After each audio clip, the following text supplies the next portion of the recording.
Anjali. Om Swastiastu. Assalamualaikum warahmatullahi wabarakatuh. Shalom, namo buddhaya, salam sejahtera untuk kita semua. Rahayu, rahayu, rahayu. Nah, seperti yang kita ketahui, Bali merupakan salah satu destinasi wisata yang terkenal di Indonesia, bahkan di dunia. Hal ini tentunya dikarenakan Bali memiliki banyak kekayaan, salah satunya adalah dalam aspek sejarah atau histori. Nah, maka dari itu kami ingin mengangkat salah satu desa yang menjadi saksi mata kekayaan akan histori yang ada di Pulau Bali. Nah, itu adalah Desa Wisata Cekang. Nah, Desa Wisata Cekang ini terletak di Sulan, Kecamatan Suso, Kabupaten Bali. Nah, mengapa desa ini disebut sebagai saksi mata akan kekayaan histori di Pulau Bali? Nah, karena desa ini ditemukan berbagai peninggalan sejarah, yaitu sarkofagus yang ditemukan pada abad ke-18 sebelum Masehi. Nah, selain itu, desa ini juga merupakan salah satu desa Bali Aga atau Bali kuno yang tentunya masih melestarikan kebudayaan pada masa itu.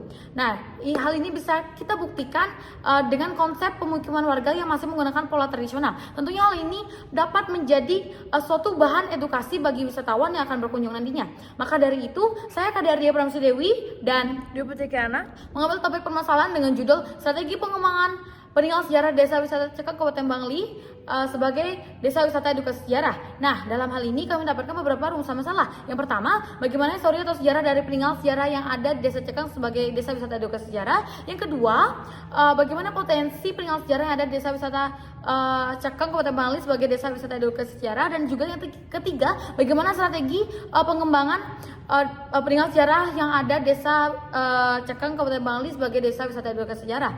Nah, dengan beberapa permasalahan itu kami bertujuan untuk memecahkan permasalahan itu supaya peninggalan sejarah yang ada di Desa Cekang ini dapat dijadikan bahan ajar atau sebagai media edukasi oleh wisatawan atau masyarakat umum yang akan berkunjung nantinya. Metode penelitian yang pertama, lokasi penelitian bertempat pada Desa Cekang, Kecamatan Susut, Kabupaten Bali, Bali. Dan juga penelitian ini bersifat penelitian kualitatif dengan menggunakan sumber data primer dan juga sekunder.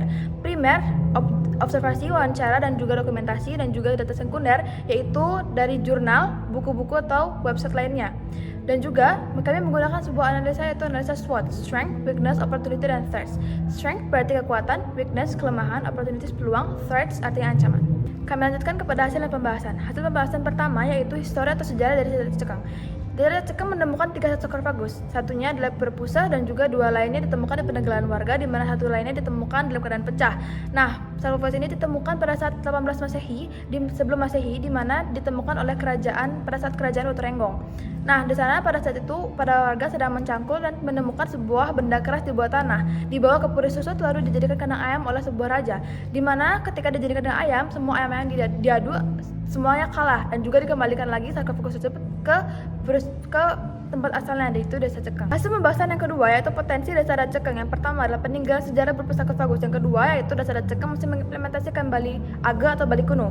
Nah, ini menjadikan sebuah wisatawan akan menambahkan wawasan kepada dirinya sendiri tentang sejarah dari Desa Cekang. Hasil pembahasan yang ketiga yaitu yang pertama adalah strategi dari Desa Cekang. Yang pertama adalah strength dari Desa Cekang, itu yang pertama peninggalan sejarah yang menarik. 2, masih melestarikan kebudayaan Bali Aga atau Bali kuno. 3, tidak memiliki tiket masuk ke desa wisata. Lalu selanjutnya adalah weakness. Yang pertama adalah kurangnya pengelolaan peninggalan sejarah dengan baik. 2, masih sedikitnya wisatawan yang mengetahui tentang peninggalan sejarah. Lalu opportunities. 1, Pulau Bali merupakan salah satu destinasi global. Lalu yang kedua, perkembangan teknologi. Selanjutnya adalah threats, yaitu 1, banyaknya wisata dan edukasi sejarah sejenis seperti museum dan sebagainya. Lalu yang kedua, ada rusaknya peninggalan sejarah. Strategi yang pertama adalah strategi S atau Strength Opportunity. Yang pertama adalah mempromosikan peninggalan sejarah melalui media sosial yang menghubungkan S1, S2, dan O2. Lalu yang kedua adalah mempamerkan Pulau Bali yang memiliki destinasi global dengan menonjolkan tidak ada tarifnya di Desa Cekang dan menghubungkan S1, S2, S3, dan O1. Lalu yang kedua adalah strategi WO, Opportunity, dengan mempromosikan potensi peninggalan sejarah menghubungkan W2 dan O2. Lalu selanjutnya adalah strategi ST, Strength, dan Third. Lalu yang pertama adalah menunjukkan keberadaan peninggalan sejarah dengan menghubungkan S1, S2, dan T1. Lalu yang kedua adalah menciptakan tempat yang aman bagi peninggalan sejarah, yaitu dengan menghubungkan S1 dan T2. Lalu selanjutnya adalah strategi WT, Weakness Threat. Yang pertama adalah meningkatkan promosi agar terhindar dari ancaman wisata dengan menghubungkan W2 dan T1. Lalu yang kedua adalah menciptakan tempat yang aman agar peninggalan sejarah tidak rusak dengan menghubungkan W1 dan T2. Baik, dari hasil penelitian yang telah kami lakukan dapat disimpulkan bahwasanya peninggalan sejarah yang ada di Desa Cekang itu dapat dijadikan suatu wisata edukasi sejarah bagi wisatawan yang akan berkunjung dan dapat juga dikembangkan melalui strategi-strategi yang telah kami paparkan sebelumnya. Nah, demikianlah pemaparan hasil penelitian yang telah kami lakukan. Kami akhiri dengan para Santi. Om Santi Santi Santi Om. Wassalamualaikum warahmatullahi wabarakatuh. Shalom, namo buddhaya, salam sejahtera untuk kita semua. Rahayu, rahayu, rahayu.